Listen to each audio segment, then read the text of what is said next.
My name is Joseph Wooten. I'm a musician, been a musician my whole life. I'm one of five brothers called the Wooten brothers. I'm also the keyboard player for the Rock and Roll Hall of Fame inducted Steve Miller and the Steve Miller Band. I have a charity called I Matter, You Matter. I'm a philanthropist. I'm an author.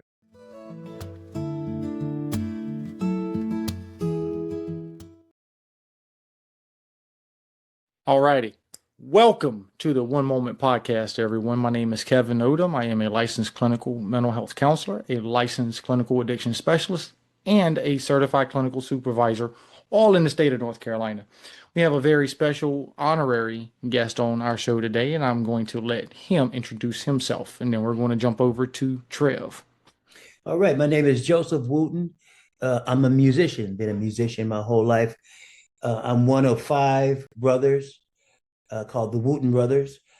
Two of my brothers are five-time Grammy Award winners. All my brothers are world-renowned musicians. I'm also the keyboard player for the Rock and Roll Hall of Fame inducted Steve Miller and the Steve Miller Band. I have a charity called I Matter, You Matter. I'm a philanthropist. I'm an author. I just try to live the best life that I can. Awesome. Thank you, Mr. Joseph. We're glad you're here with us. My name is Trevor Zalstra, and I am a former correctional officer in the state of New Mexico and the state of Colorado, specifically with a private organization out of the state of New Mexico. But I was awarded with an accredited correctional emergency response team membership. So when things get tough, I'm one of the guys that helps people stop from hurting themselves and others.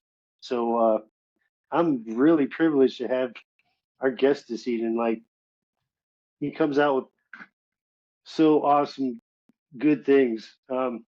Kevin, I'm not trying to jump into anything, but first thing he says is Steve Miller Band Hall of Fame, and I'm like, I'm 3 years old, and my mother has a recording of me singing I'm a joker, I'm a smoker, I'm a little 3-4 year old little kid. And so the music connection I've got with you, Mr. Joseph, and we're just so privileged and glad that you're here with us on this little podcast that we got developed. Well, I'm happy to be here, and everybody's as important as everybody else. So, we'll get together, we'll have some conversation, and hopefully the world will be a little bit better because we did. That's our job. Yes, sir. It's global. It's That's right. The whole world that matters to us. That's right. That's right. And that's thank you for saying that. That's the name of a charity that I started with my wife, Stephanie. The charity is called I Matter, You Matter. And it's just there to help everybody know of their worth. We specialize in young people, and we like to help veterans, especially homeless veterans. We do a lot trying to help homeless veterans. I have a lot of veteran friends. I've been part of programs that write songs for vets. So like they will bring veterans in, and the veteran tells their story. Oftentimes there's PTSD or something like that. The veteran tells us what they want us to know. And then, me and another songwriter, teams of songwriters, normally we pair up in two, and we write a song for that veteran so that the next time they're feeling some stress, they can put their song on of their story, and it can bring them some peace. So wow. It's been a really worthwhile thing to do. I've met some good people. I've got some good friends, and it's just they say the best way to make yourself feel better is to help somebody else feel better. With a song. Wow. Amen. Yeah. Amen to that. Just so that you do know, I did sign up for I Matter, You Matter. And maybe I'll get a chance to talk. I'll talk to you about that at another time. Please. Discussion now. Please. But I did. As soon as I saw that, like, yeah. Yeah, I Matter, You Matter. I do a daily I Matter, You Matter message. Wonderful. I've done 481. Nice. I do one every day, but just try to put in a little bit more positivity every day. Even if I speak of politics, I try to still keep it uplifting. We have enough negativity. Exactly. So I was going to say that's a difficult job to do right off the bat. but it's not so much that it's difficult. It requires some discipline, Yes, sir. to every night every day to make sure that you get something out there No, before the next day starts. But it's worth it when we look at the divided state that we're in. We got there a little bit at a time. absolutely. A little negativity until it's big negativity, and we'll get out of it the same way. So I'm bringing a little bit of positivity, a little bit of positivity, a little bit of positivity, Absolutely. knowing that I'm not the only one doing it. No, and I think that's exactly why, we are the One Moment Podcast, right? Trevor and I have, and Ruben are the three I, co-founders of the One Moment movement. I wish And we Ruben was here started for this. and right we started it because like yourself, you are a musician, and so we've talked about this on the podcast before. It was born out of a song itself, right? Uh-huh. Eminem's "Lose Yourself." He talks about Okay. having one moment to make a Right. decision, to make and so when we break it down, you talk about sharing a daily message. We also have a daily journal, which we need to catch up. But we have 86,400 seconds in every given day. And if you break that down into moments, that's 86,400 moments in any single given day to make a decision, right? To make a Right. chance, or to take a Right. chance, to make a choice, to change a life, even Right. your own life. And so when we started the One Moment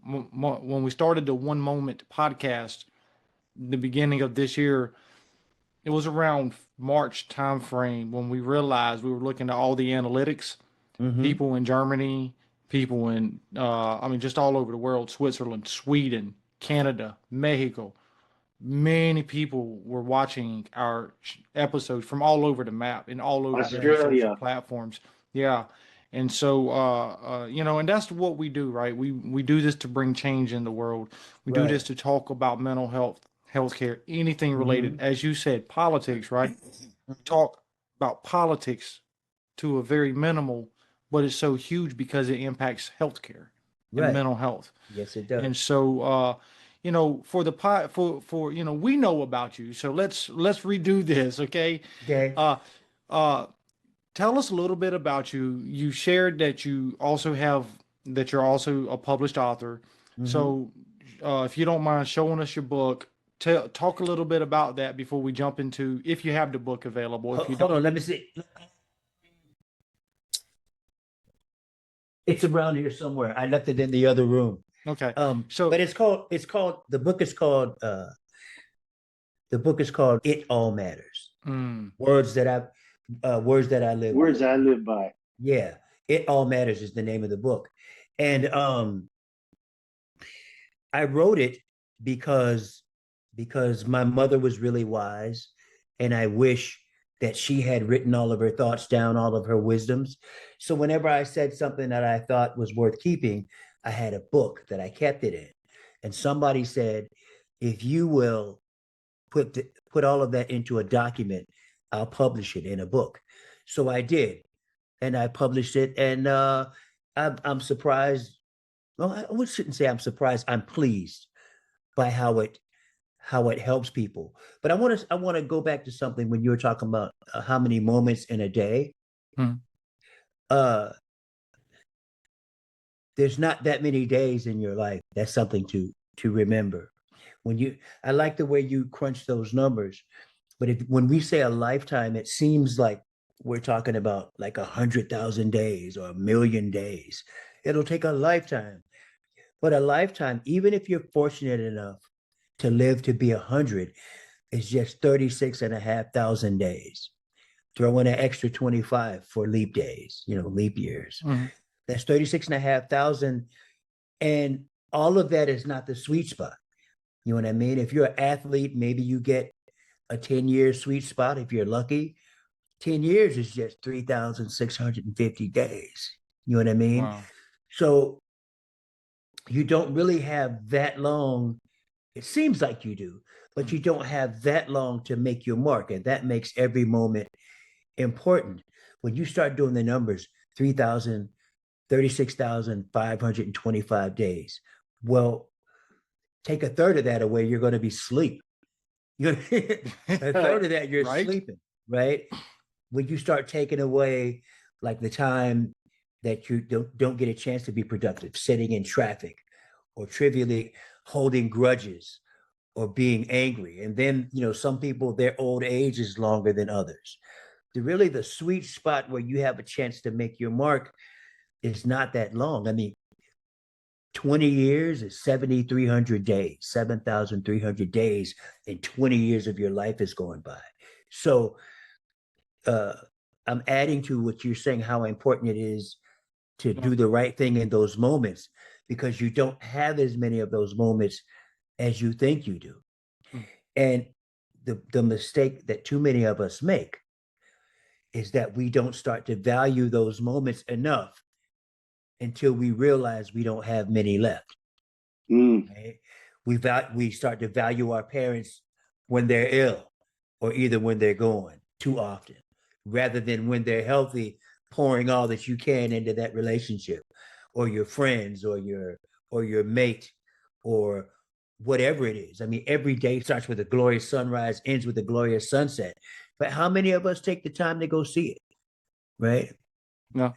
I mean, a lot of us don't. And if we do, that impacts our mental health so positively, because if you see a sunrise, you can't help but know or feel that you're part of this giant, glorious thing, Yeah. right? If you see it, I mean, the fact that I don't need to put it into words. You get a chance to see and feel that you're part of this big, glorious thing. But a lot of us don't do it. No. A lot of us don't do it, and we spend our time instead uh, doing things less worthy. And those things that are less worthy pile up until we start to evaluate our lives by them. You know what I mean? One person cuts you off driving, and you evaluate all the drivers in that state by them. Those Tennessee drivers, those North Carolina drivers, that's not a bad life. That's just our evaluation of it. We've allowed our evaluation uh, to be bad about this great thing, and it affects us as if it's true. Yeah. And I wanted to bring that back when you talked about moments. I just wanted to add to that. No, and I think I'm glad that you said that, because like what you just said is true. When we get to, when we focus so much on those evaluations, right, of life, of circumstances, and all of that, the question that arises is, what are we really paying attention to, right? Mm-hmm. And you mentioned something that it really took me back to about a year ago, when I first got my telescope, and I'm looking at different outer spaces things, right? And I would never forget the moment that I saw Jupiter through the telescope. It was, man, I caught everybody up, and I'm like, oh my gosh, Yeah. can Mm-hmm. you can you believe this? I saw Jupiter for the first time. Oh my God, it was so beautiful, and I want a bigger telescope, because the one I got, like, that's about the depth that it'll go, Mm-hmm. and I want a bigger telescope so I can put it on the big screen and see, Right. Right. because we are such a we're like this small in a huge universe, and Yeah. there's so much positivity and so much change that we can create. And it's a special time too, because like just what was it, a month ago, when all the planets were lined up, they Yep. were, you could see them all in the sky. I mean, that doesn't happen very often, but it's a reminder that this is a special time that we're in. Every time is special, but there's something about this moment uh that we're in where we have a chance to fix some things. You know what I mean? I mean, one of the veterans that I was talking to, he said his commanding officer would always remind him that is opportunity in chaos. And right now, while the country is in a divided state, it makes the things that are right more appealing because everybody's united in exhaustion, right? Even though we don't agree on what we're seeing. Yeah. This one here is definitely exhausted. Yeah, everybody's united in being exhausted.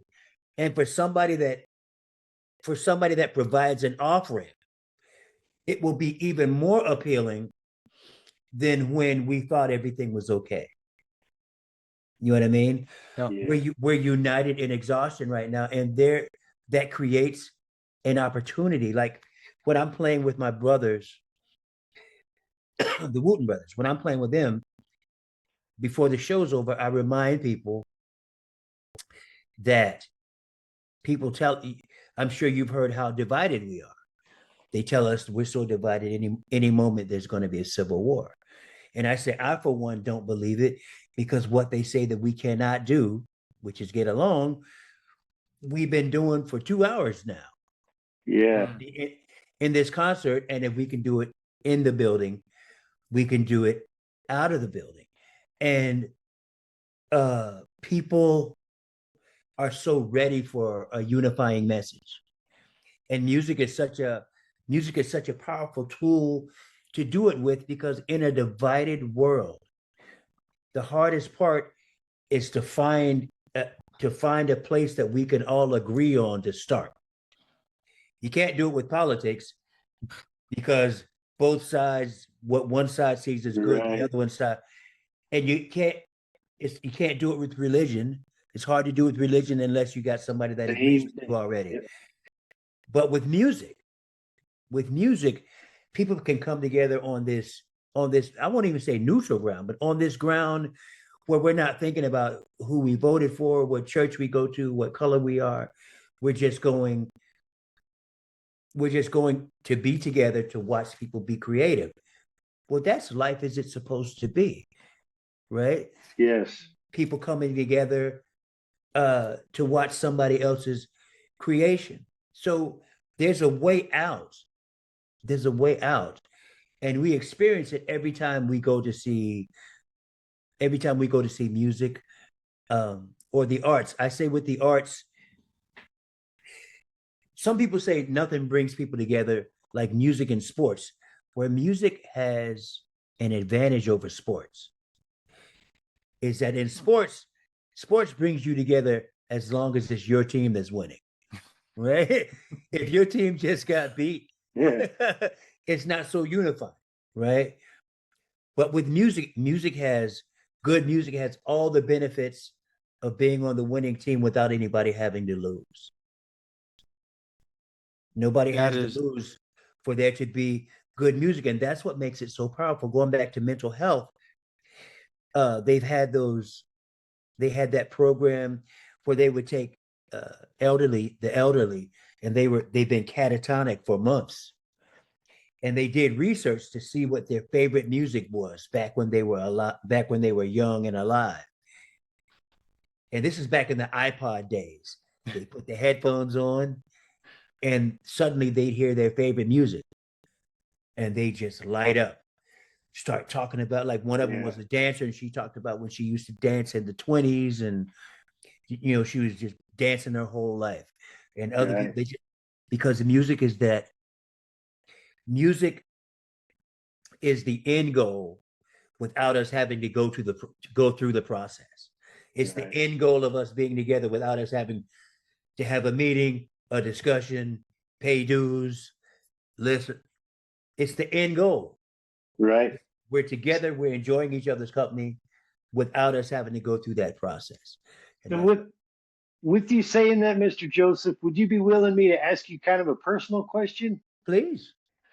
Okay, so after I read your bio, which is my own research, because I wanted to get a little bit of background of who you are and what you're about, there's a band, and I got to hold it still. There's a band that you were involved with called War. Yeah. Okay. And the song that I went to check and see if you were involved in and this is really going to be hitting my heart in a strong way, was Slipping into Darkness. Yeah. Mm-hmm. Were you the keyboardist on that episode? No. Okay, and No, I only asked that because, number one, it was filmed, that video was specifically filmed on a Soul Train episode. Mm-hmm. Now, with that being said, I was raised in Michigan, in Grand Rapids, Michigan, but we were the only white family for like 2 miles all the way around us. Mm-hmm. And on the opposite spectrum of things, we were the extreme minority. We had Bolivians, Guatemalans, Philippians, North Koreans, Ethiopians, all different kinds of people, African Americans, of course. And we were the only ones in the neighborhood that were different from everybody. So we had to fit in. So, and I loved Soul Train from the time I was a kid. No doubt about it. And I love that. So please don't get me wrong. I wasn't trying to be too personal, but No, it's okay. But Slipping into Darkness and the Steve Miller Band, like I told you, I was like 4 years old. My mom's got me recorded on an old cassette tape when they first had cassette tapes. Yeah, I remember those. When I was a 4-year-old kid singing "I'm a Joker" as a little 3-4-year-old kid. That's 50 years ago, man. That's right. That is a lot of time. Yes, it is. So to compound on top of that, the reason I'm getting into this is because in the One Moment podcast, in this 86,400 moments, was begun on account of an Eminem song. Now, guess what? Eminem is from Detroit. Right. Eminem came out from 8 Mile, and I spent some time in the suburbs, not right straight in 8 Mile, but I know where 7 Mile is, and I did spend some time down there. So this whole music thing, and when I lived in the neighborhood I lived in, thank God for the Church of Matthew Church of Christ, Church of God in Christ next door to us, and the Baptist church on the other end of the street, because those were black churches, but we didn't have no food. My dad was not in a stable provider. So I learned how to play the bass. I learned how to play drums. I became the only white member of an all-black choir. And everybody else would clap, I would clap, then they'd clap, and I would clap. And Pastor Rowe used to say, "Oh, don't worry about him. He's all right. He's filled with the Spirit." And so my strength in this whole experience has been solidified by the support I had from the black community as a nobody. And it's kind of validating to know where my spirituality lies amongst this, because the struggle that I put myself through even till today, helps me to keep that ground, that helps me keep that spirituality grounded in my strength into knowing that I'm going to get to where I'm wanting to go after this physical time is spent. So I know I'm expanding some things on my personal story, but I'm not afraid of that. And so when I read your bio and I saw at the very end of it, imatteryoumatter.com, I went there and signed up. Boom, immediately. Well, we appreciate that. No hesitation.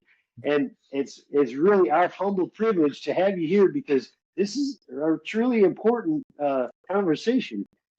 And it's just so feeling everything in a spiritual way, the music, the relationship, the positivity that we're supposed to do for human beings, one to another, the philanthropy work, the veterans you're working for, the homeless, not just specifically veterans, but the homeless and the youth that you're doing. That is such a wonderful blessing of things to be doing with the person's life. And why didn't I do that when I know what it's like to help others? And I got the help, and I still did like everybody else did, and ended up wrecking myself. Imagine a day where fatigue doesn't stand a chance, where clarity perks up your focus as the clock ticks on. Discover Dubby Energy, the drink that transforms ordinary moments into opportunities. With no sugar and flavors that feel like gourmet art, each sip stirs your senses, readying you for greatness. Dubby Energy is a focus energy drink that contains no sugar and is available in a variety of unique flavors. Their coffee fruit cherry extract is the star of the show. This ingredient is what makes Dubby unique and helps to provide smooth and effective focus and energy, making it perfect for anyone who needs to conquer a task. Dubby flavors are created with one goal in mind: to taste unlike any other beverage. We combine bold and unique flavor combinations to craft an experience for your tongue with each sip.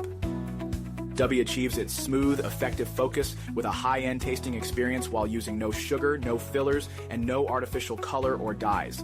Every product they create follows the same philosophy: be effective, be clean, and taste as good as nature will allow. Use promo code OneMoment to enjoy 10% off their products. And most importantly, they sponsor the One Moment podcast. They are helping to raise awareness of mental health, substance use, suicide, and much more around the world, seeking to make a global impact, reducing stigmas and changing lives one moment at a time. Visit onemoment.chain.box to learn more about our podcast.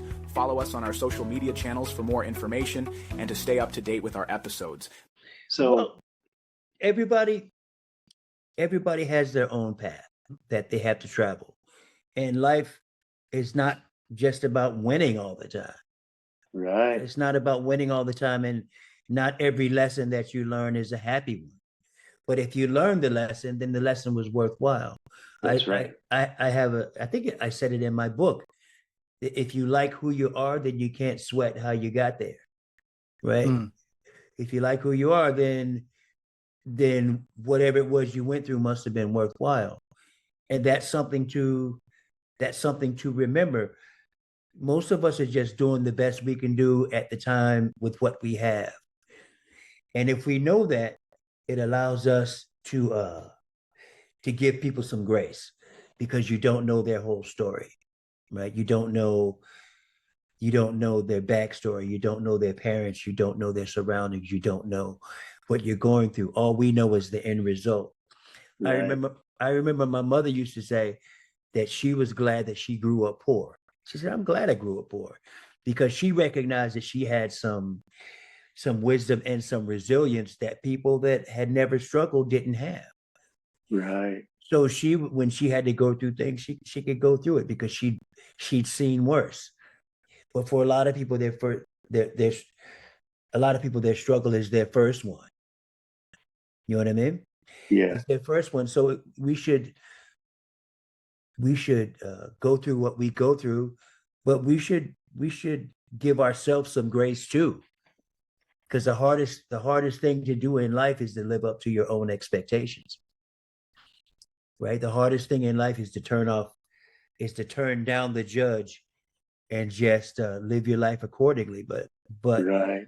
when you're trying to live a life of quality, and this applies to music too.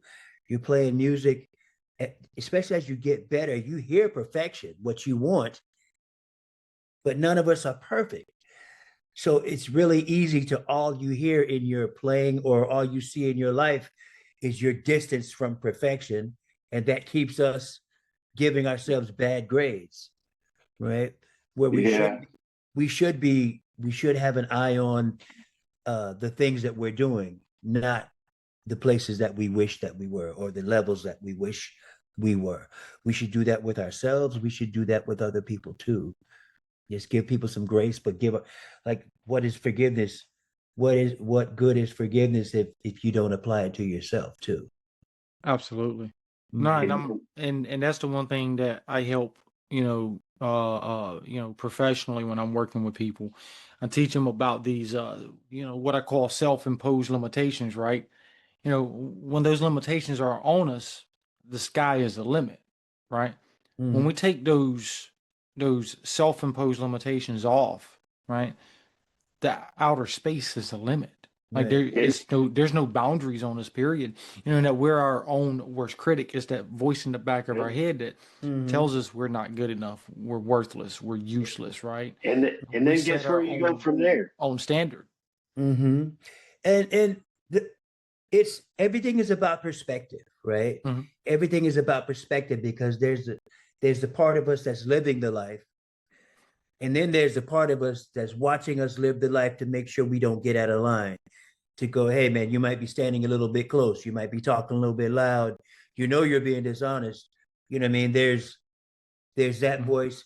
there's the liver of the life, and then there's the observer of the liver of the life. And you have to keep those in perspective, right? Because the one that's keeping an eye on you can become too judgmental. And we're responsible for the perspective. We're responsible for the perspective between the one that's living the life and what we say to ourselves about how we're living it. Right. And because sometimes, pardon me, I didn't mean to interrupt. It's okay. But, it's okay. But well, one thing we got to take into consideration is that sometimes you get to the point where you lose the caring for that. Sometimes, and that's what regular life does. Some people get to the point where they go complete the 180-degree way and think that that's okay too. Yeah. I was going to say the thing about it is when you get out of line, there's no way for it not to cause discomfort. And different people do different things with discomfort. And right. Yeah, I mean, somewhere between the liver of the life and us keeping an eye on ourselves, we should live a good life depending on the quality of the person living and the quality of the person observing. My mother, when we were growing up, did a very good job of making sure that we had what she called a firm foundation, like being honest, not fighting with your brothers. Brothers don't fight. So with my brothers and I, we to this day, we still don't fight. We disagree on some things, but we don't argue. We don't yell. She made sure that we were honest, had a good work ethic, that we thought that the correct things were important. Like before we finish eating, when we're saying the blessing over the food, the thing that we say every night is make us ever mindful for the needs of others. And before, in Jesus' name, amen. So every night, we reinforce that we're mindful for the needs of other people, that we're not just selfish.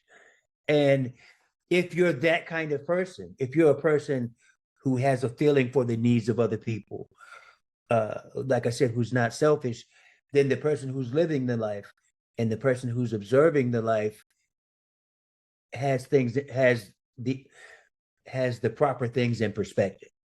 Yeah. If you're selfish, then you're living a selfish life, observing a selfish life, and thinking that it's okay. No, absolutely. I 100% agree with you on that one. And that's, one of the books I study, it tells us, that selfishness and self-centeredness is the root of his troubles. Mm-hmm. Yet he still doesn't think so. Right. The guy who wrote the book had to use some humor in it, but reality is I fully get that. Yeah, it is true. It is true, 100%. And the one thing I like about trying to be of service to others is we get outside of ourselves and do something for somebody else. Right. And most major religions around the world speak of that. They emphasize doing things for others without expecting anything in return. It's all, having that, as your mom used to teach you, trying to be of service to somebody else, regardless of the consequences, regardless of the circumstances. You're living life and building a life based on you trying to be, trying to help somebody else. Right. Because they are as important as you are. Absolutely. Ultimately, mankind is one, whether we like it or not. And because we're one, it's uncomfortable when we're divided, right? Yeah. It's uncomfortable when we're divided. Like in this particular country, if somebody's not free, everybody's freedom is in jeopardy. You know what I mean? If somebody's unjustly not free, you know what I mean? Then everybody's freedom is in jeopardy. And when we realize it, it's powerful. When we don't realize that we're living something that's not as true as we thought it was. There's freedom and there's liberty. They're both good, but they're not the same thing. Like freedom, I'm free to think whatever I want to think. There's nothing anybody can do, right? Or take a person born in the wild, right? They're as free as the animal, right? But if you're in the Navy and you have the weekend off, you're on liberty. You're you are free to do what you want for that weekend. You still belong to the Navy. Yep. You see what I mean? You're free to do what you want, but you still belong to the Navy. Freedom, I'm sorry, liberty is like freedom with permission. Like if I own a peach orchard, I'm free to pick as many peaches as I want. You're at liberty to pick as many as I let you. Do you see what I mean? There's a difference. Yes, there is a difference, and it's important for us to make the most of our freedom and our liberty, right? The freedom that we have, we're free to think what we want, we're free to create what we want. But the liberty is valuable too because of the price that's paid for you to have it. You see what I mean? There's a lot of people that want to do this country harm for various reasons.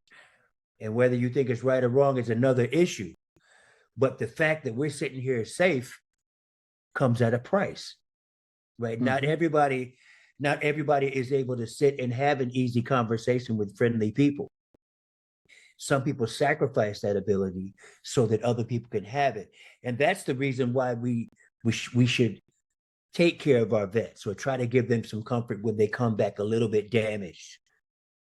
Absolutely. Because most of our military, we're not in a draft right now. It's a volunteer military. So somebody volunteers to forego to us. If you are a soldier, you'd be a terrible soldier if somebody came up and you just assumed the best of them. You know what I mean? You'd be a terrible soldier.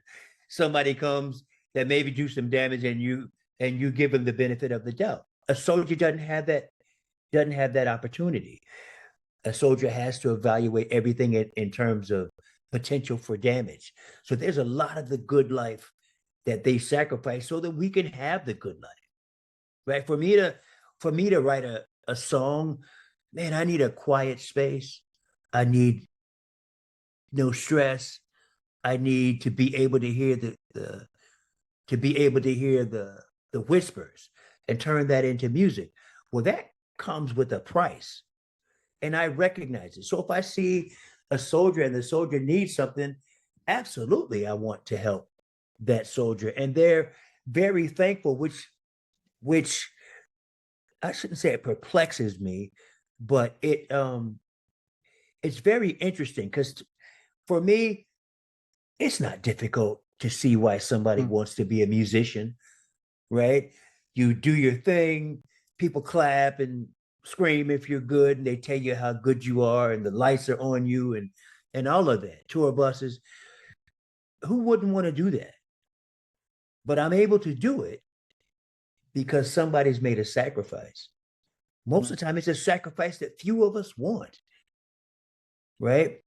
A soldier, if you think about what's going on with as many people that want to hurt Americans around the world, for us to be sitting here safely, there's some people out there risking life and limb.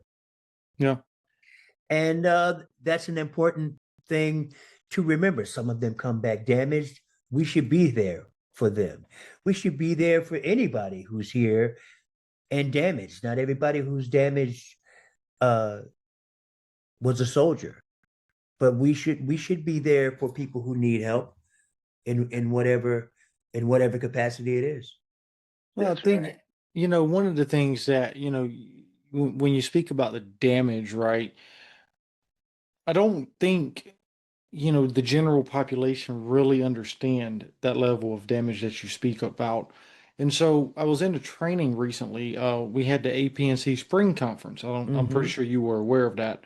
And I just got back from it Wednesday, I think it was. But one of my first trainings was about PTSD and the military and trauma. It was actually pretty interesting. The guy who taught the class, he's going to be one of our a podcast guests. Trevor and I are going to do most likely a special interview, just like we're doing right now.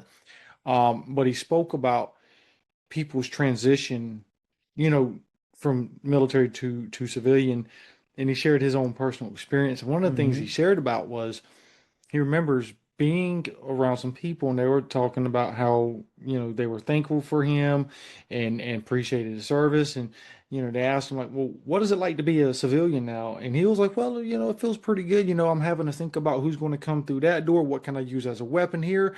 I might be able to escape out this balcony back here, but then if I can't escape off this balcony, can I use that to gut this dude? And can I use this to, like that's where his thought process was. And he shared, he was like, everybody left me alone and I felt isolated once more. Yeah. And that's because that damage, right? That level of damage that you were talking about, that's real. Yeah. That is so surreal. And these people are our military veterans, especially, and anybody with PTSD, but especially our military veterans, they relive this thing without even wanting to. Right. And that's the reason why it's so powerful when we take the thing that they relive and turn it into this sound of beauty. Their story is now this beautiful song. Like this one particular veteran, he talked about how he volunteered before he was even 18. His dad had to sign something so he could join. And the things that he'd seen, and like everybody was in line to call home. And he almost got blown up. He almost got blown up right before he could get on the phone. And after that happened, his dad told him he loved him for the first time in his life. And he got emotional, and and he said there's been times he realized that everybody has a story to tell. Everybody's living their lives. And he said that he plenty of times had wanted to end his life or stop telling his story. And he didn't. So, his song starts and ends with, there was a time I wanted my story to end, but I thank God that I never gave in. And then everybody's got a story to tell. No two are the same. Every life has meaning. You live it your own way. Sometimes you walk through darkness. Sometimes you feel the pain. Sometimes the sun don't shine. Everybody's got a story to tell, and I'm still telling mine. And he's told me how much that song helps him. So I said, well, listen, if you ever need somebody to talk to, if you're struggling, call me. So I gave him my number, and we stay in touch. And that song has really helped him. He said he was struggling not long ago, and he put that song on, and it helped him. So every year around my birthday, I'm born on December the 15th, which is ironically, I was born on the 170th anniversary of the ratification of the Bill of Rights. Oh, wow. December the 15th. So every year in December, I do a birthday / Christmas concert. And I got him to come up and sing his song on my show. He got a standing ovation. And, it was really good to see somebody who volunteered to go through it for our benefit be able to get that recognition singing his story, right? That's just a really good moment. The world's a little bit better because that happened. I had another veteran that called, and he was having some trouble because it was coming up on the anniversary of the loss of a buddy on the battlefield. There were the things that were going on in the Middle East were starting to trigger him. And I think he was going through a divorce. And, I was assuring him that he's feeling those things, not because of what's wrong with him. He's feeling it because of what's right with him. He's going through what nobody should have to go through. And if you have to go through it, you're not supposed to feel okay on the anniversary of the death of a buddy, seeing these things go on, and you're a soldier seeing these things go on, and you can't be a part of it. So we talked, it was probably 6 a.m. or something. And we talked and we called each other from time to time. but it's just trying to create a small piece of what life should be. We should be there for each other. He certainly sacrificed more than I have. Right. That's right. Yeah. And think about it in the aspect of people that are free, but yet they go into enclosed environments that are filled up with uh, the I don't want to say the dregs of society, but for the people that are incarcerated. So there's free people like I did for a long time, and they give up their freedom to go behind the walls, and they give their lives every day in service to keep those ones that are serving their sentences in those places, and they have to try to be enforcement in there.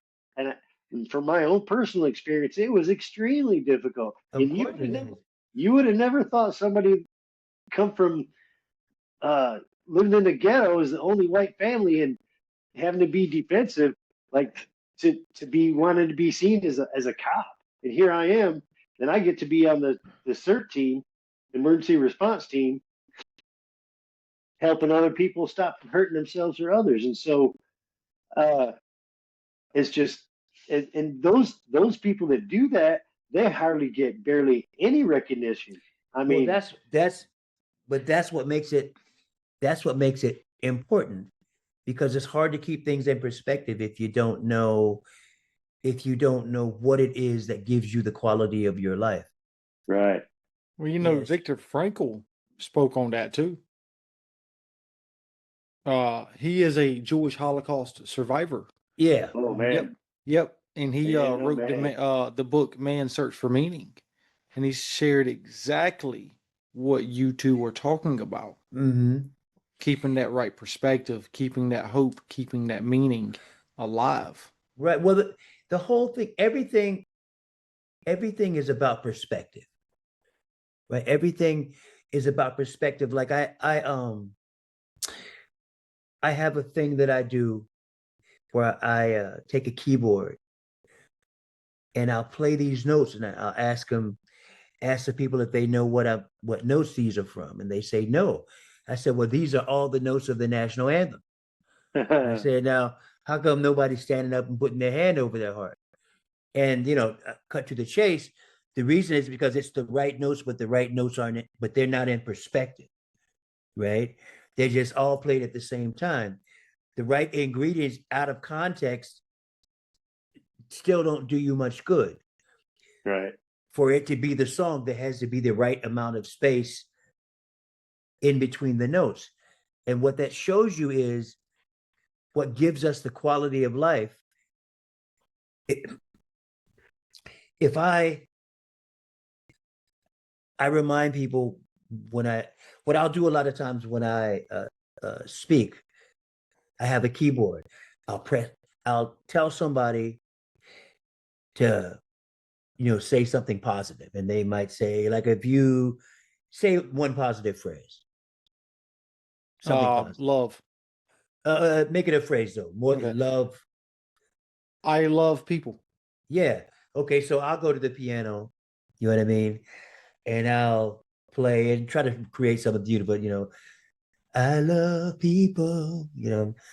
It's spiritual like a church with a steeple. And Yeah. and then we all, I love people. Yes, I do. I love people. So do you. If we live for each other, be sisters and brothers. I love people just like you. And when everybody sings it, it's this beautiful moment. It's beautiful because we've taken something simple and turned it into something we can all join in on. It shows you the power of music. It shows you the power of words. But then I walk over and say, but this is what I make music from. And I go to the piano and press all the keys down. And it's this big old clanging mess. It's a big old clanging mess. And I say, but it's a mess with potential. So as a musician, I know how to take that mess and turning it into something beautiful for everybody else. But it requires me putting the proper space between all those differences and putting them in perspective. Well, that applies to music, that applies to life too, right? When you see people that don't think alike, how that relationship is going to be is dependent upon what they put in the space. If we can find a way to put mutual respect in that space, then the fact that we think differently works in our favor. Just like I couldn't write a good song if all the notes were the same, right? Yeah. I can write the good music because the notes are different, right? But you have to put intelligence in the space for our differences to work. And that's what space is. Space is the playground of intelligence. You know what I mean? Like if I do this, it doesn't mean a whole lot, right? But if I put the proper amount of space in it, suddenly it's useful. Yeah. Yeah. Right? The proper use of space makes everything useful.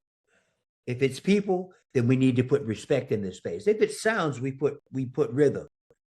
You know what I mean? Yeah. But the moral of the story is the quality of life is dependent upon what you put in the space. Right. Yeah. And that's it. That's not only true on the keyboard. Yeah. No, and that's what I love about doing the work that we do. Yeah, because when we come together, is politics aside, is race aside, is everything aside, and it's about the basic foundation of being human. Right. And you're helping somebody else put their life back into perspective.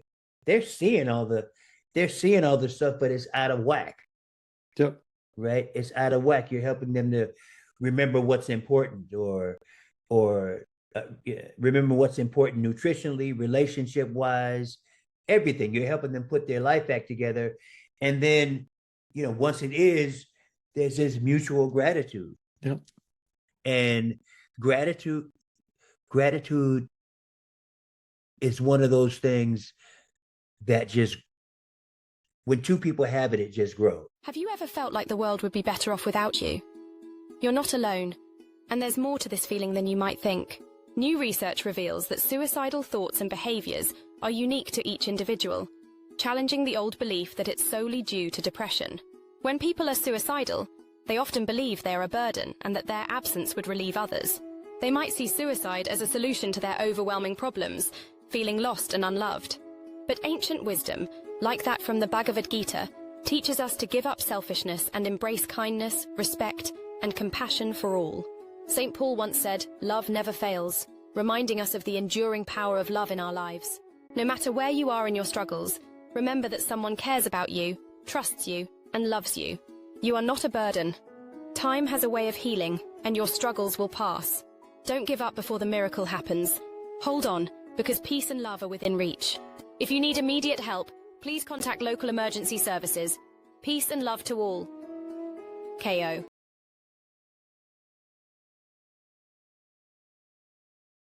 Does anyone else have that one tool that makes building a website a breeze? In an era driven by digital change, WebHash is the indispensable tool that holds the key to effortless website creation. Create websites that endure, defy censorship, and bypass any single point of failure. As cutting-edge technology redefines reality, seize the power to build beyond limits. Join the Web3 revolution now and forge paths others can only dream of. Visit our site today and build your legacy. Building my own space on the web was always a grind until I hit up WebHash. Their no-code builder is my ace. It's swift and solid. It's like rocking a digital fortress that's immune to the typical shutdowns. Level up your web presence without stress. Ready to stake your claim in the digital realm? Dive into WebHash today, connect your Web3 wallet, and get started. They have multiple subscription plans, from a free version to a lifetime subscription. Check them out today at webhash.com. Most importantly, they sponsor the One Moment podcast, helping to raise awareness to critical topics in the healthcare field. Our official website was built using the WebHash platform. Throughout the projects that the One Moment movement built on WebHash, they stood behind and supported it all the way. Sign up and start building your website today. Don't forget to visit onemoment.chain.box and subscribe to our social media channels. Have you ever felt unstoppable, like nothing could stand in your way? Sia's powerful lyrics in Unstoppable and reflections from Narcotics Anonymous is just for today. Inspire us to explore the choices we face in life. Nobody chooses their struggles with mental health or substance use, yet our decisions shape our paths. It's a journey filled with challenges, but also with opportunities for strength and resilience. Recovery is not just about overcoming obstacles, it's about making choices that reflect our inner power and determination. Imagine the impact of your decisions, not just on your life, but on those around you who are battling their own challenges. Every choice we make can either build us up or break us down. What will you choose today? Reflect on the power of your decisions. Each one is a step towards becoming unstoppable. Think about the people who look up to you. Your choices can inspire them to find their own strength. In moments of doubt, remember that resilience is built one decision at a time. Choose to be strong. Take a moment to reflect. What choice will you make today? Will it be one that showcases your unstoppable spirit? Peace and love to all. Remember, your choices define your journey. Stay unstoppable.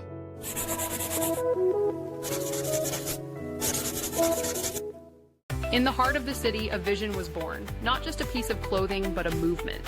Vital Apparel reflects not just the raw edge of the streets, but the spirit of innovation to bring about change in mental health worldwide. It's more than a style, it's a statement, a blend of comfort with an attitude made for those who refuse to be average. Embrace the culture, ignite your passion, and wear the revolution. Discover your new favorite piece today and be part of something larger than life. Visit our link now at vtlapparel.com to grab your next outfit. Use promo code OneMoment to get 15% off your order. Why support us? The founders of Vital Apparel, Hung Dao and Alex Kozub, sought out to raise awareness, seeking to change the stigma around mental health. 5% of their profits are donated to Brain Research Foundation, furthering the research in mental health. Vital Apparel sponsors the One Moment podcast. We partnered with one another so that together we can make a global impact on mental health, substance use, and suicide, saving lives one moment at a time around the world. Help us break the stigma. Visit onemoment.chain.box to learn more about our podcast and to connect with us on social media. Don't forget to subscribe to our channels to stay up to date on our episodes. Subscribe now. Some photos in this ad were created by Grok. Make gratitude your attitude. Make gratitude. I like that. I like Yep. that. I Yeah. like that. So that's, I play music, one, because I love it, but I'm always trying to find a way to use music to make the world better. Right? That's always my goal. That is always my goal. And I realize that I have a very effective tool to do it, because I'm naive enough to think that this cultural dilemma that we're in, we can get out of it. I think we can. I don't think conversations of race are something that we have to step away from. You know what I mean? I don't think conversation about religion or whatever it is something that we have to step away from. But again, it's what you put in the space between the person that you're discussing it with. No. Conversations of race are hard to have, especially like with me. I'm kind of a self-taught historian. Mm-hmm.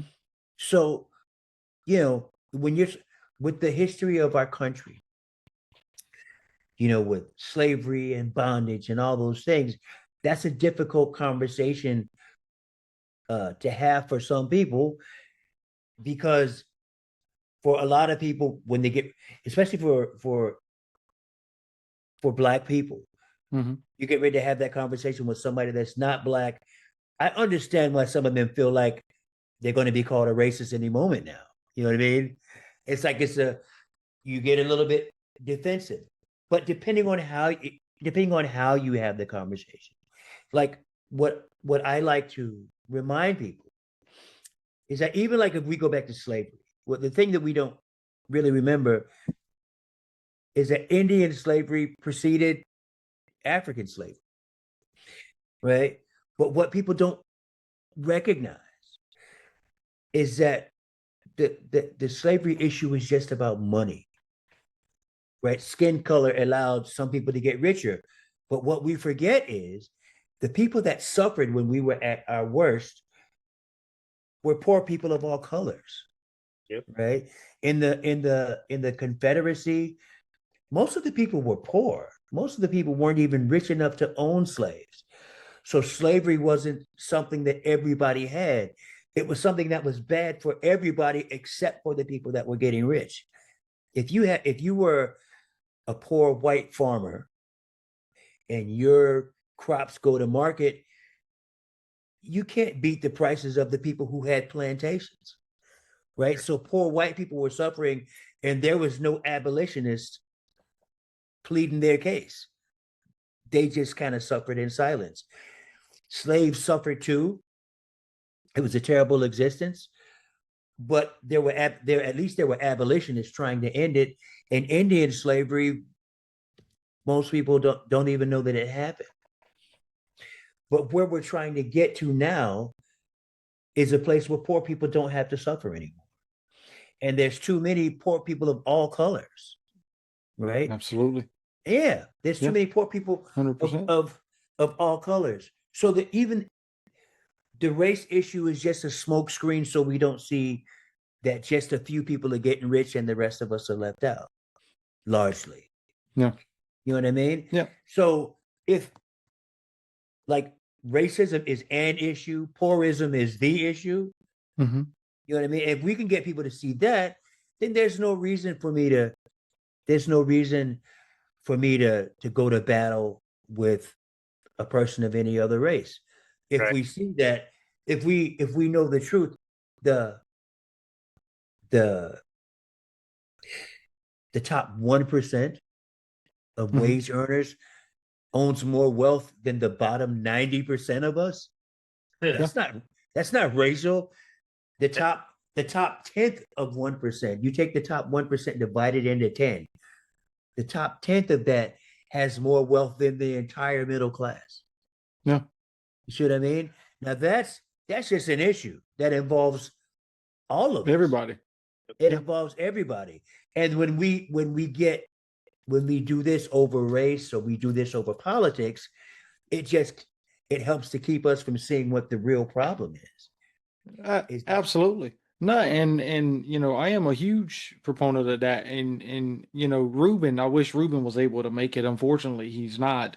But Ruben and myself and Trevor, we, you know, all three of us, you know, we'll have conversations on race. We don't talk about politics much because everybody disagrees with everybody, but we do talk about race. We talk about culture. We talk about all of those things because, you know, as you said, part of being human, we're all human. Right. Everything affects us. What Right. affects you affects me. What affects That's me right. affects Trevor, and Right. vice versa. That's And right. so, you know, what affects you is my business. What affects Yes. Trevor is my business. We might not agree on the solutions to solve whatever problem it is, but the reality is it's exactly what you said and what, you know, Trevor was saying earlier when he was talking about people in, you know, who are incarcerated. It's about taking that right perspective. Right. We're human. We are human first and foremost. Take away the labels, right? Take away that, you know, and I was talking to a individual about this the other day. Take away the label. I can say I'm a Caucasian straight male, right? But take that label away. What do you have? Right? Right. Take away all labels from everybody. If the state of North Carolina wanted my license back, absolutely. You know, you can take my driver's license, you can take all of my equipment, but you can't take me from me. Right. Right. Right. And it's important for us to know who we are, because in terms of this, when we talk about the solution, people oftentimes we're talking political, right? Yeah. And politics is necessary because we have to pick our leaders, but it doesn't solve problems well, because politics picks winners and losers. There's no oneness in winning and losing, right? You know what I mean? There has to be two. There's a winner and there's a loser. So we have to go beyond politics to be able to solve things. And the way that we do it, one of the essential ingredients of us doing it is finding a way to respect the person that doesn't think like us. Do you see what I That mean? is key. It's key. So if we go back to music, like if I take two sounds that have nothing to do with each other, let's take say I drop a chair and I cough. I mean, those two sounds got nothing to do with each other. Right. They don't. But if I put them on the beat, drop, cough, drop, cough, drop, cough, drop, cough, drop, cough, drop, cough, right?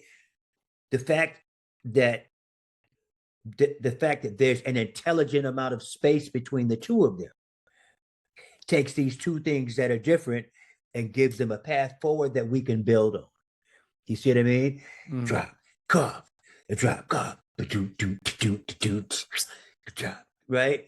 I can put a bass part on, I can put keys on, a rapper can come in, singers can come in, choreography based off of these two things that used to be unrelated. As that applies to life, if you voted for candidate A and I voted for candidate B, you think candidate A is crazy, I think candidate B is crazy, and we respect each other, right?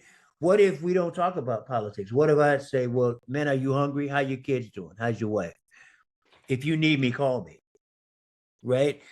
That creates, we have differences, but we're in a relationship that can be built on. Right. Right? And that's doable. And if that's doable. So if the people who voted for candidate A and candidate B just respected each other, that'd be productive. Right. Right. So rather than trying to figure out like the ultimate solution of our division, let's go lower to the ground and just go, how about we don't hurt each other? Let's see what we need. Are you hungry? You know what I mean? If I have a flat tire, can I call you? And if the answer is yes, then who voted for whom starts to fade a little bit, the more people that do that. The importance of who voted for whom. Mm-hmm. Absolutely. Yeah. Trev? I just I can't hardly get away from the fact of being the gray area. There's, as far as corrections goes, people involved in corrections are in what's called the thin silver line. That is the go-between between the rules and the ruled. Uh-huh. And so it's a difficult. Yes, it is. Corrections, correct. Anytime it involves being a soldier or being involved in the protection of other people, that's a different category. Because at that point, you can't assume the best about people. You have to assume the worst and treat them accordingly. If you're a soldier, you have to assess everybody in terms of their potential for danger, right? But yes, especially when you're dealing with the incarcerated. So you don't have the opportunity to go, well, I bet that guy's a good guy. You know what I mean? You have to assess them in their terms and their potential for danger. But most of us don't live there. You see what I mean? Most of us aren't soldiers. Most of us aren't correction officers. Most of us are just living our lives. And if the majority of people just learn to respect each other despite our differences, right? If you think that Donald Trump is a businessman and you know he's not perfect, but we should give him a chance, okay. You know what I mean? I see how that makes sense from where you sit. I don't quite see it that way, but that doesn't make us enemies, right? I have room for you to be the person that you feel you need to be. You don't have to be who I think you need to be, but I need to move a couch. You know what I mean? Can I call you? So if you come over and help me move a couch, then we're two people that we're like C and C sharp on the piano. You know what I mean? They'll clash if you play them at the same time, but if you put them in context, they're part of a beautiful chord. Yeah. And that's what we're trying to do is if we put the right thing in the space, no matter how different they are, they can be in a relationship that you can build upon. And that's what we're trying to do. Too often we make the mistake of trying to convince somebody else to be like us. Right? Most of the time we're not as right as we think we are. Most of the time there's some more growth. We don't see life from where they sit. That's how you go from a chord to an arpeggio. Yeah, well, yes, but an arpeggio just has an intelligent amount of space between the notes. That's right. It chooses the notes intelligently, puts an intelligent amount of space between the two. And these chords these notes, I mean, you can't sing a song with one note, no matter how beautiful the note is. It's a beautiful note, but you can't make music until there's more notes that are used intelligently.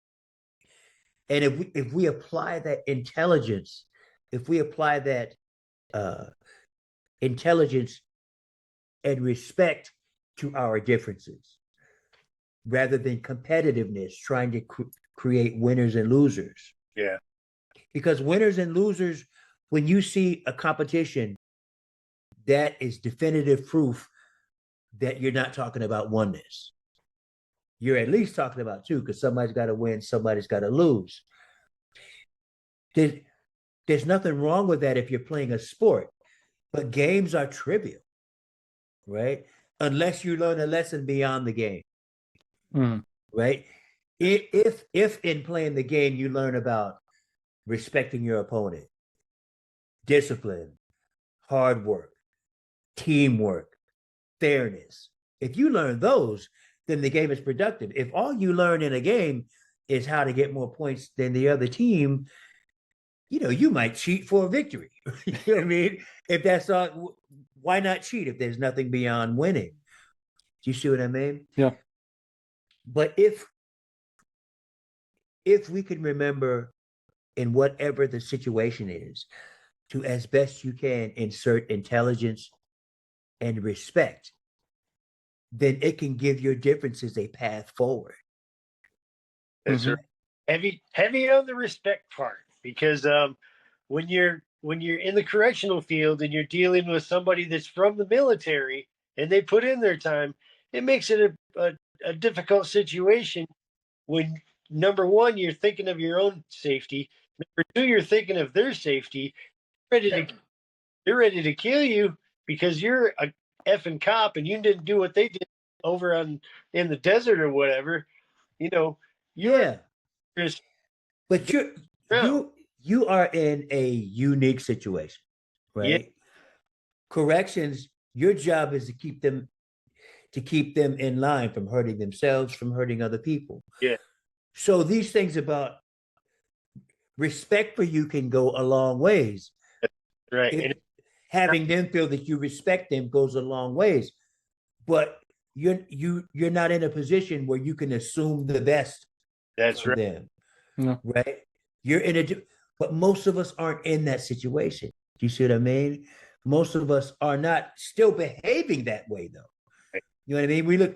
You look at how we behave in politics. I can't talk to that person because they're Democrat or they're Republican or whatever, and we treat them like they're an inmate. But well, of course you can't fraternize with the inmate because of the situation. Even if they're a good person, you can't do it, or else you're not a very good correctional officer. Right. But we bring that mentality out here where the regular people are. Right. And we don't have to, because the truth of the matter is, I have a really conservative friend. Uh-huh. And we started out going back and forth about politics. and we, after a while, because we're online and we're going back and forth, I went private message, said, look, here's my number. Just call me. Right? This is too much typing. Just call me. And when he called me, the whole nature of the conversation changed, because now we've actually made a connection. Right? When you're online, you're typing over the divide, right? Yes. You, me, you, me, two, you, me. But when he called me, now we're having one conversation. Everything eased up. Right? So now we're talking politics. Then now I found out his wife was ill. We got to know each other. His politics didn't change. My politics didn't change, but they took a back seat. He's a music lover. He has an online radio show. And we had that in common. He's very supportive of the music I do. One of the people that's the most supportive of my concerts when I do them in December, that's there every time. He's very politically, we're very different. We're very different, but he supports my music, and we love each other, and we're happy to see each other. Politics takes a back seat. We talk about politics, but it doesn't dominate our relationship. Right. He thinks differently. He thinks differently than I do, but we also realize that we overlap a lot too. Our differences are not detrimental to the world. We think differently, but we support each other, and we love each other. We respect each other, and that's doable. And that's doable, and we need to have more examples of that. Absolutely, have more examples of that so that other people can do it too. No. And I think that's what, I'm glad you shared that, because it made me think about, Ruben and myself, our other co-host. Mm-hmm. We're so different politically, right?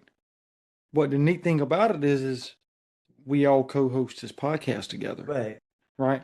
We have more similarities than we do differences. Right. Our differences is what make us unique in who we are. But let's, if we were to change that perspective, and not just you and I, Ruben and I, Trevor and I, right?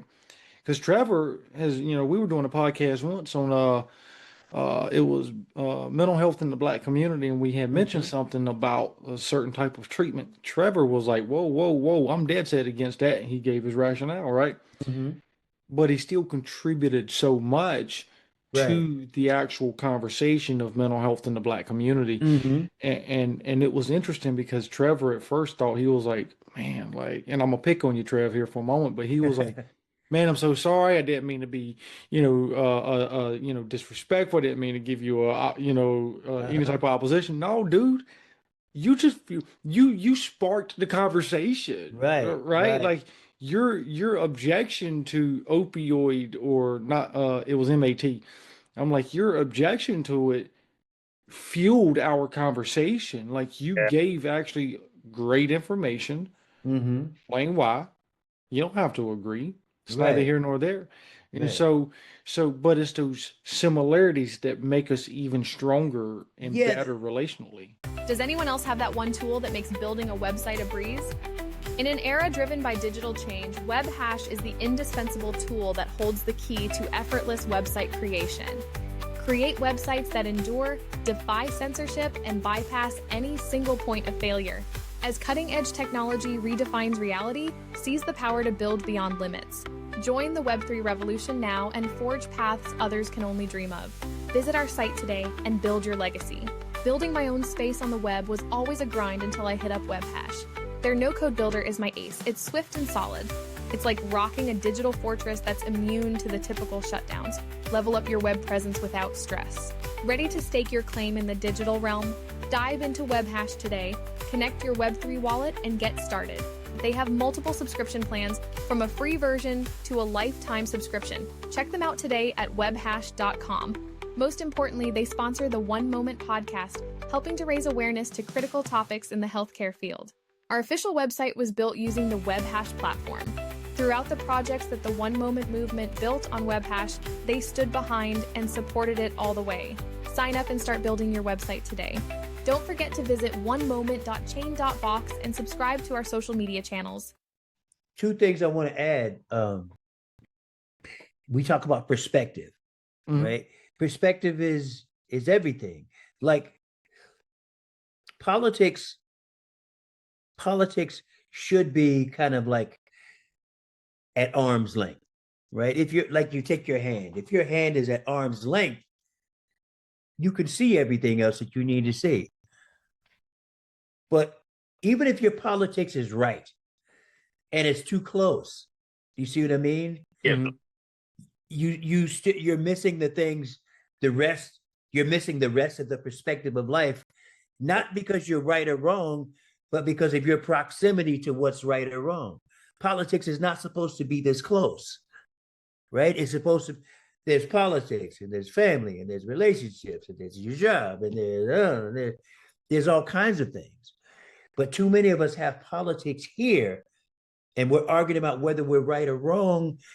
Pretty much everybody's right from where they sit, but everybody doesn't sit where you sit, and your politics aren't supposed to blind you to the rest of your life. Right. You're Yeah. not supposed to blind you. Now, the other thing I was going to say, I was part of this thing in North Carolina. It's a crisis management center facility called Troy's Gate, Mm. and it's near Charlotte, and they train the special ops police officers. Yeah, I've heard of it. Yeah, so, and they give you these very real scenarios, and you're firing live ammo, right? There's a bulletproof glass, but you're firing at Mhm. the person who needs firing at. Now, I had never fired a weapon before. So this is my first firing of a weapon. And the scenario they gave me was, this crazy man in town, he's been hurting people. You walk in, he's in your home, right? So, they showed me how to hold the gun and everything. So I walk in and I see somebody laying on the ground, bleeding from the head, and here's the crazy man, the villain, with a blunt object, pointing at me, cursing, telling me that he's going to kill me, everything. And before I could say don't do it, he gets ready to hit the guy on the ground. So I shot him once. He got ready to get up. I shot him again. Right, my first time firing a weapon. Very realistic. So the guy, after making sure that I put the weapon down safely, he starts asking me questions. And he said, did you notice anything about the person on the ground? I said, no, just that he was bleeding from the head. Said, did you notice anything else? Like, said, we flashed some lights at you. Did you notice flashing lights? I said, no, I didn't. He said, what did you see? I said, I just saw the threat. I saw, here's a person on the ground. Here's a person getting ready to strike him in the head again. So it was simple for me. I can either let this guy get hurt or I can stop him with the weapon. Well, what I learned that day is how tunnel vision you get in a crisis situation, right? So the person on the ground was my wife's son, and he's 6'8". He's 6'7" and redhead, and I didn't notice it was him. I watched the footage back. He was even yelling, "Joseph, shoot him!" I didn't notice any of that. So I learned a bunch about what goes to a person's mind when they have to use deadly force. But I told the people there, I said, but there are things for police officers to learn too. Because I said, my parents grew up just one generation back from me in Jim Crow, North Carolina, where they knew the accusation of any white person could end their life without anybody having any repercussions. Right? There's been thousands of lynchings in the United States. No one's ever been going to jail for a lynch. That's still horrifying. It is. But what I'm telling them is, what a police officer needs to know is that when they come, not everybody sees them as rescuers. Right? Now, my parents, I was fortunate enough, used to tell us a story. They grew up in that environment. You grew up in that environment. Everybody either knows somebody that's been lynched, where lynching has been, you sort of live with that possibility. Mm-hmm. But my parents, when we were growing up, my dad used to tell us a story of a man running from a lynch mob, black man running from a lynch mob. He runs, they're all after him. He runs into a house and hides up a chimney. So, the lynch mob fans out to find him. One of them goes in, runs in the house, and looks straight up the chimney, looks right at him. They look at each other eye to eye. And the person of the lynch mob says, "There's nobody in here." And they keep running, save that guy's life. And my dad would use that story to say all white people aren't bad. I said, but that was my dad. I said, a lot of other dads didn't come to that conclusion. Right. So I said, for me, it was what I went through today was very important because I have a better feel for what a police officer goes through when he has to make that decision to take somebody's life. If you don't know, you go, well, he only had a cell phone. Why did they shoot him with a cell phone? Because you don't have time to see what the object is when it's pointing at you, right? I see that, and I see how many details I missed because I did it. But by the same token, police officer needs to understand what the community goes through too in relation to police officers. I have this analogy that I use called doo-doo M&Ms. And what it means is if you have a bowl of, say, 1,000 M&Ms, and in that M&M bowl that 30 of them don't have chocolate in them, they got doo-doo in them, right? Well, if you know somebody that had one of those doo-doo M&Ms, or if you've had one yourself, or you've just heard that there's some doo-doo M&Ms, you don't trust the bowl. You're not unreasonable to not trust the bowl. And that's the way it is for a lot of people with police officers. When you show up, they don't show up thinking that this community thinks you're coming to save the day. This community comes thinking that you're coming to wreak havoc. And it's important for both sides of the equation to have a feel for what the other one is going through, to have perspective.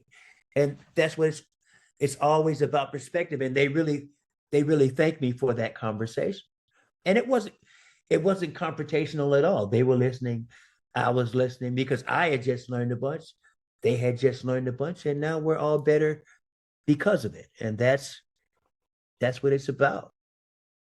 That's what it's about. But that's why we have to be able to talk to each other respectfully.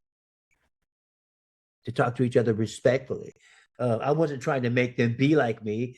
I just wanted them to be able to learn from a perspective that they didn't have. They didn't have parents that grew up in Jim Crow, North Carolina. So I can give them a perspective that they don't have. And I had never been a person that had to fire a weapon to take a life before. And I got a whole new perspective. I got a whole new perspective on it. Mm-hmm. And that's what should happen. We should be able to talk to each other so we can learn something else besides what we see from where we sit. Well, it's interesting you shared that, right? Because, and I've shared this 100 times, hundreds of times to people. When you go through a master's level program, right? You mm-hmm. take one course on cultural competency, right, or culture, right? Mm-hmm. But then you'll have one chapter's, African American, next chapter's Hispanic, Latino, Latinx, mm-hmm. whatever they call it nowadays. Mm-hmm. One chapter's transgender, one chapter's, Native American, one chapter's Asian, Indochina, or mm-hmm. Asian Pacific or something of that sort. Right. And so you don't get that much knowledge and education, right? So my last job that I had before where I currently work at now, I worked in immigration.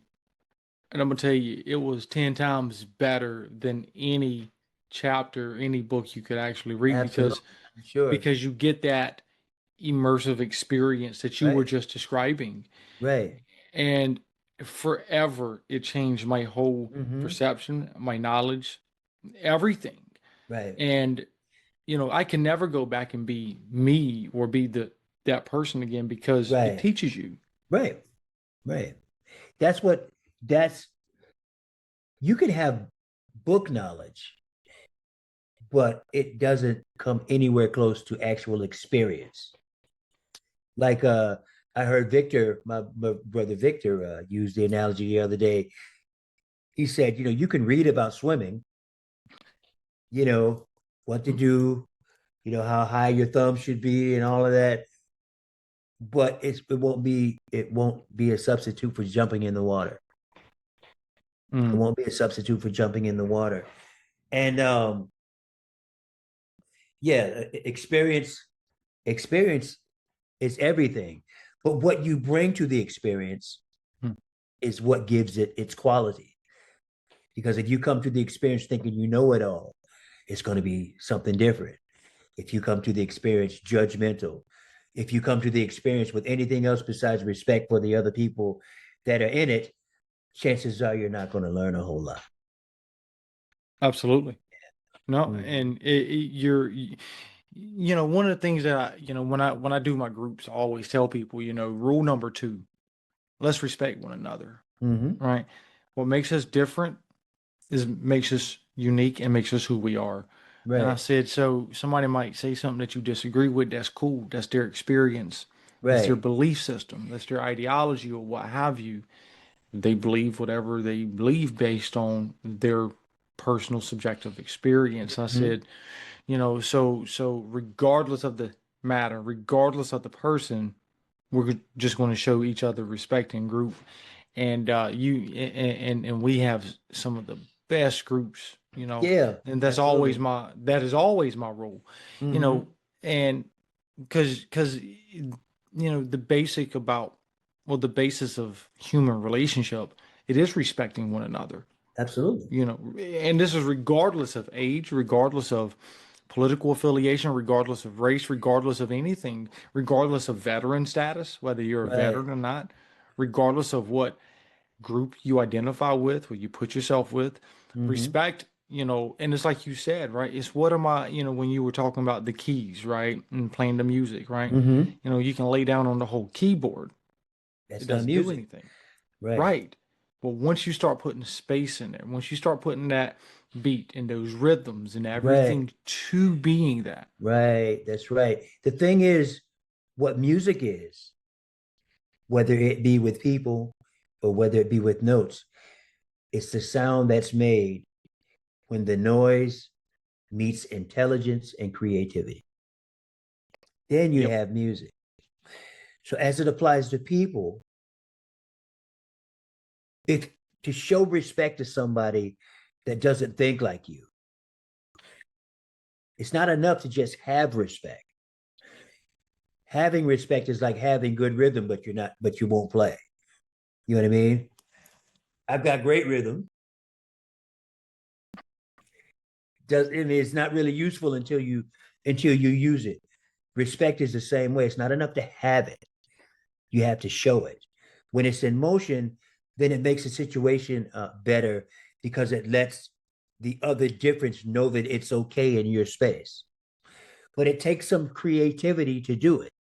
And creativity is what this is all about, is what life is all about. It's not just following rules, it's knowing the rules and then doing something creative with it. That's why music is good, because we hear this mess turn into something that's never been in existence before, right? When you see somebody else that's not like you, there's a chance for the two of you to create a situation that's never been in existence before, because all of us have never been on this planet before. That makes us more valuable than whatever it is. Yep. Like you will only occur one time in this creation. That makes you totally valuable. But so is that other person. 6.5 billion people on the planet. If the two of you are in the same space, you're in the same space for a reason. And it's your responsibility to take your respect and to take your creativity to turn that encounter into something better. Even if all it is just making sure that the other person knows that you respect them, even if you don't agree. Even if you just do that, the world's a little bit better. That's right. Absolutely. Yeah, even if we just do that. And it doesn't really require us to know what the solution is. doesn't require us to know what the solution is. It just requires us to be respectful of each other. And when we do, then we're part of that solution, whatever it is. Absolutely. Absolutely. I am Yeah. 100% behind you on that one. Mm-hmm. Absolutely. Absolutely. Yeah. Yeah. So to wrap everything up, we always give the guests the opportunity to do a call to action. So anybody who's watching this this episode, whether it's a clip or what have you, what is your call to action? The call to action, well, there's a couple of them. If the Wooten brothers are coming to your town, we leave tomorrow, headed to St. Louis. We're going to Colorado, and then we're going out west. If you see the Wooten brothers coming your way, come to see us. Go to thewootenbrothers.com to find out where we're going to be.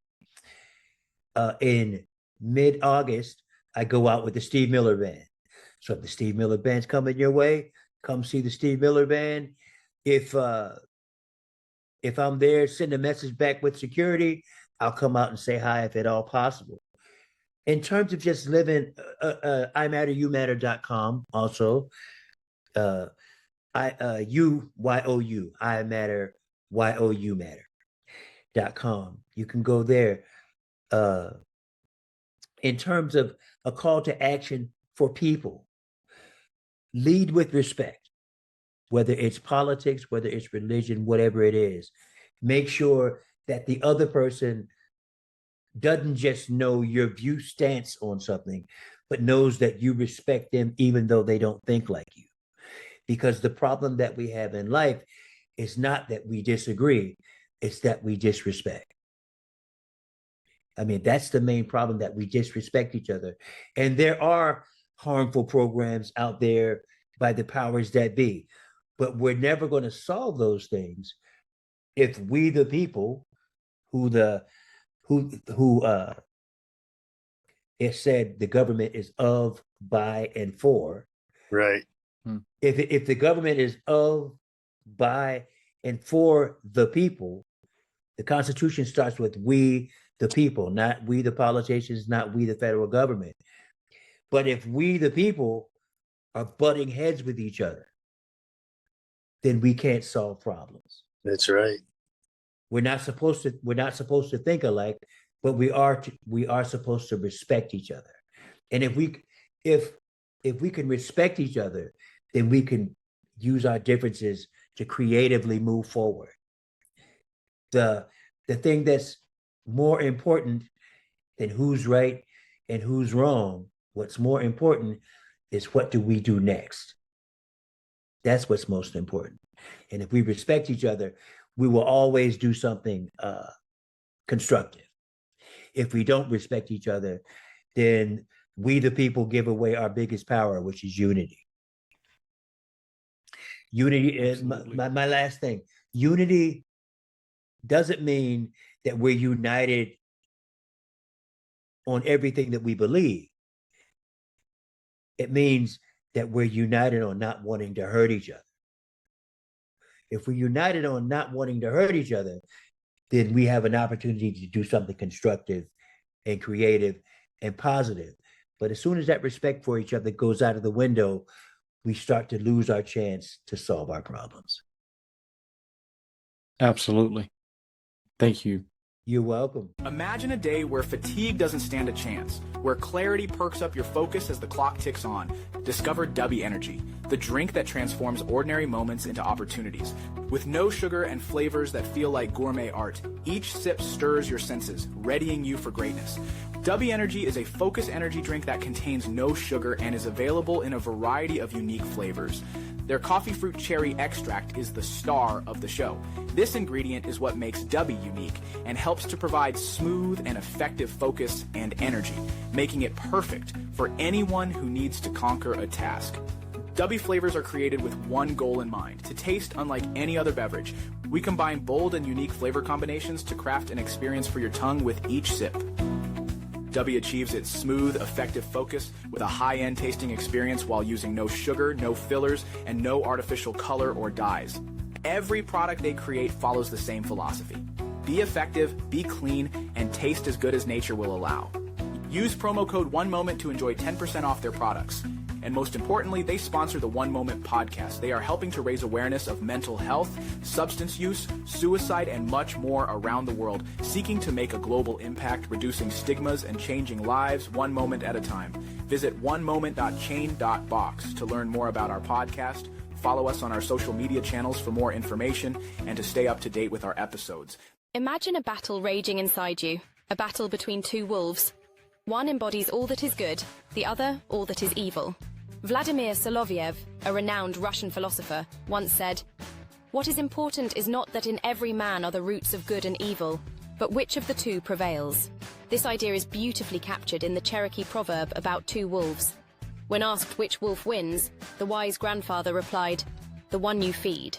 In our daily lives, we often feel pulled in various directions, experiencing internal conflicts and questioning our choices. These ideologies remind us to focus on doing what's right, to feed the good wolf within us. Feeding the good wolf means nurturing qualities like love, honesty, honor, integrity, respect, dignity, loyalty, and trust. Every day presents a new challenge. Which wolf will you feed today? Tomorrow? Next week? Next year? The choice is yours, and it shapes who you become. Will you let the good wolf prevail?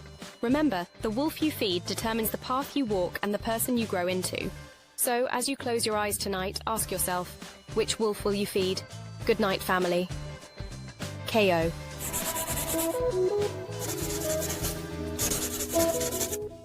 I am constantly amazed by the profound impact of sharing our struggles with each other. The one day at a time phrase helps us remember to pause. In a pulsating world, we often forget to pause. That's where One Moment Podcast began its journey, committed to nurturing mindfulness, change, and advocacy around the world, reducing stigmas associated with mental health, substance use, and suicide, and changing the way the world reacts to these taboo topics. Your voice of reason starts here. Founded by mental health professionals and agents for change, our mission is to offer insightful narratives that foster not just reflection, serenity, and insights, but to tackle the problems and solutions of mental health, substance use, and suicide on a global scale. We are making it our vision and mission to make a global impact on the mental health, substance use, and suicide crisis. It is easy to feel isolated and unheard, or like you're carrying your burdens alone. On the One Moment Podcast, we remind you that you're not alone in your struggles. There are millions of people worldwide who are struggling, and the weight of your experiences deserve to be understood. You deserve to be heard. You deserve to have a voice. The One Moment Podcast is a safe haven for connection. We have weekly podcasts. Join us to learn more about mental health, substance use, suicide, community initiatives, and much more as we tackle these global crises, creating change in the world. Change begins when we recognize there is a problem. Remember, change starts with you. Visit onemoment.chain.box to learn more about our podcast and to connect with us on social media. Don't forget to subscribe to our channels to stay up to date on our episodes. Subscribe to our YouTube channel, One Moment Podcast. If you would like to support us, you can find the links to donate directly to us on our official site, onemoment.chain.box. You can also support our sponsors. We are presently sponsored by Dubby Energy, The Place to Heal, Mindfully Me Counseling PLLC, Life Therapy PLLC, and WebHash. Check our official site for more information. Subscribe now. Some photos in this ad were created by Grok. Have you ever wondered how the principles of 12-step programs align with the core values of diversity, equity, and inclusion? Stay tuned to discover a surprising connection that might just change your perspective. Good morning, family. Today, we delve into the 12 traditions of 12-step programs and their emphasis on relationships. How do these traditions mirror DEI principles? Diversity is about our differences, and inclusion ensures everyone feels a sense of belonging. The 12 traditions guide us in respecting both differences and similarities. These traditions allow individuals to be themselves, free from barriers, and participate fully in relationships. They foster a sense of belonging, freedom, and love. People often say, "The steps keep me from killing myself, and the traditions keep me from killing other people." This highlights the importance of these guidelines in maintaining harmony. Many religious ideologies also emphasize DEI principles. For instance, Judaism's Tikkun Olam focuses on community service and social justice, aiming to repair the world. Jainism, an ancient Indian religion, emphasizes compassion and empathy, recognizing the inherent value and dignity of everyone. The Lotus Sutra, a Buddhist scripture, teaches us to recognize the worth and dignity of every individual, reinforcing the idea of inclusion. Feeling a sense of belonging is crucial for our growth and development. It's inherent in our very fabric of existence as social beings. So, what will you do today to help someone else feel a sense of belonging? Let's continue to pass on love, compassion, and empathy to everyone we meet. Peace and love to all.